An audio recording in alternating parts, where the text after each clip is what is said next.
이번 영상에서는 디지털 자산에 투자를 하면서 겪게 되는 고민 중에 하나인 레이어 1과 레이어 1 기반 애플리케이션 툴 중에 어떤 카테고리에 투자를 해야 하는지를 웹2와 웹3의 다른 구조를 잘 보여주는 팻포로코 논지를 살펴보면서 해답을 찾아보도록 하겠습니다.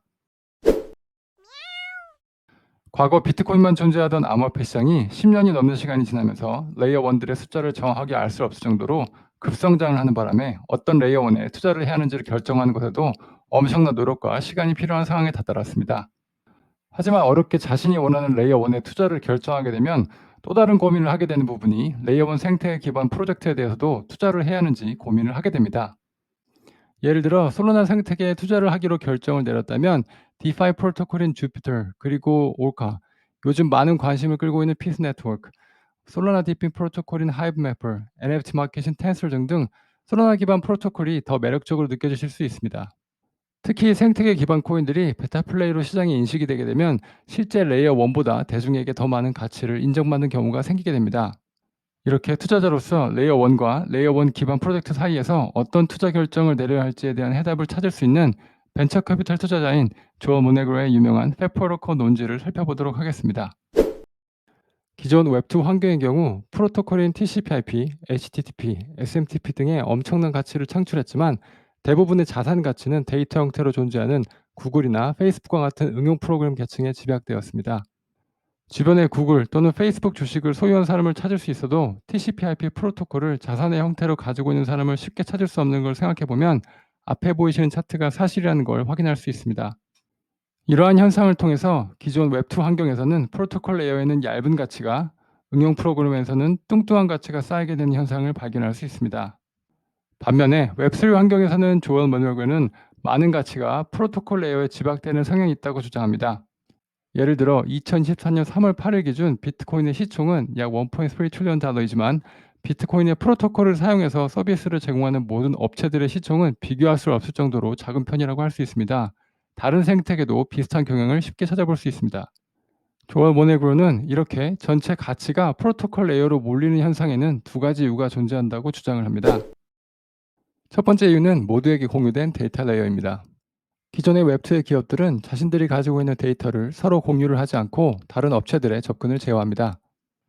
반대로 블록체인의 경우 탈중앙화 네트워크 전체에 사용자 데이터를 공개적으로 저장함으로써 새로운 기업들의 진입 장벽을 낮추게 되어 더욱 경쟁적인 제품과 서비스 생태계를 만드는 것을 가능하게 해줍니다.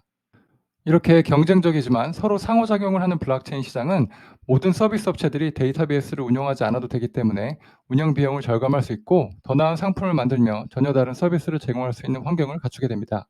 이런 환경은 암호화폐 지갑을 통해서 입증이 가능합니다. 웹2 환경에서는 사용자가 다른 웹사이트를 이용할 때 새롭게 가입을 해야 하는 수고를 겪을 수 있습니다. 하지만 웹3 환경에서는 예를 들어 팬텀 지갑을 가지고 있으면 솔라나 기반 서비스를 대부분 사용이 가능하며 새로운 서비스를 사용할 때 훨씬 쉽게 로그인이 가능합니다. 또한 자신이 가지고 있는 자산도 모두 연동이 되기 때문에 지갑 하나만으로도 웹2 환경보다는 훨씬 부드러운 사용자 환경을 사용할 수 있습니다. 조엘 모닉으로는 팻포로콜 현상이 나타나는 두 번째 이유로 토큰을 꼽았습니다. 네트워크에서 사용되는 토큰은 프로토콜의 개발을 장려하고 새로운 시장 참여자들을 네트워크로 끌어들이는 역할을 합니다. 토큰 가치 상승은 초기 투자자, 개발자 및 기업가들의 주의를 끌게 되고 이들은 프로토콜의 성공을 위해서 투자를 하게 됩니다. 이러한 얼리 어댑터 중 일부는 투자로 얻은 수익의 일부로 토큰의 성공이 자신의 토큰 가치를 더욱 높일 것이라는 것을 인식하고 프로토콜을 중심으로 상품과 서비스를 구축합니다. 이러한 서비스 중 일부는 성공을 하게 되며 네트워크에 새로운 사용자를 유치하고 벤처 캐피탈 및 다른 유형의 투자자들을 유치하게 됩니다. 이는 토큰 가치를 더욱 높이고 더 많은 기업가들의 관심을 끌어 더 많은 애플리케이션을 탄생시키는 등 순환 과정을 거치게 됩니다. 투자가 가열되어 버블이 생성되고 가격이 하락하게 되면 프로토콜의 투자자들은 새로운 투자자들을 끌어들이기 위해 노력을 하게 됩니다. 커뮤니티적인 특성 때문에 마케팅 비용 없이 자체적으로 자신의 프로토콜 전도사가 되는 것을 마다하지 않게 됩니다. 이러한 과정은 과거 비트코인 역사에서도 쉽게 찾아볼 수 있습니다. 비트코인 초기 투자자인 에릭 보르히는 2011년에 비트코인을 투자하기 시작했고 2012년 사토시 다이스라고 하는 비트코인을 사용하는 갬블링 사이트를 만들게 됩니다. 일반 화폐로 인터넷 갬블링을 하기 위해서는 검열을 피하기 어려웠던 시절 사토시 다이스는 엄청난 성공을 이루게 되고 2012년 비트코인 거래의 절반 정도가 모두 이 사이트에서 발생하기도 합니다.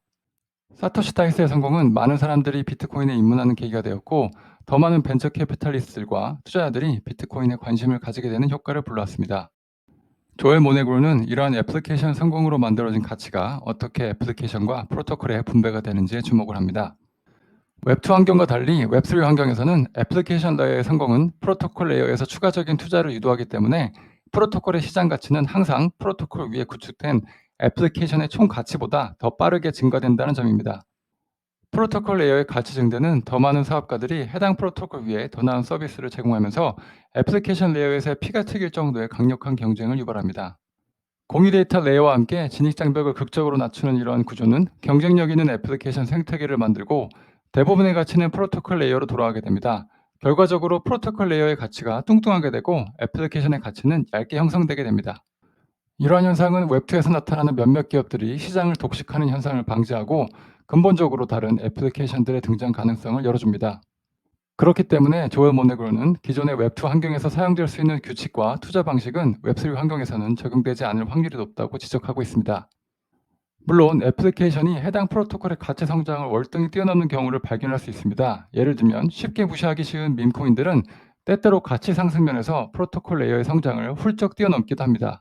하지만 중장기적으로 돌아보면 많은 애플리케이션들은 경쟁으로 인해 프로토콜에 비해 가격 성장이 둔화되는 경우를 쉽게 발견할 수 있습니다. 그렇기 때문에 애플리케이션에 투자하는 경우 더 많은 리스크를 가져간다는 사실을 인지하고 있는 게 좋을 것 같습니다. 오늘은 조엘 모네그로의 팻 프로토콜에 대해서 알아보았습니다. 다음번에도 좋은 내용으로 찾아뵙도록 하겠습니다.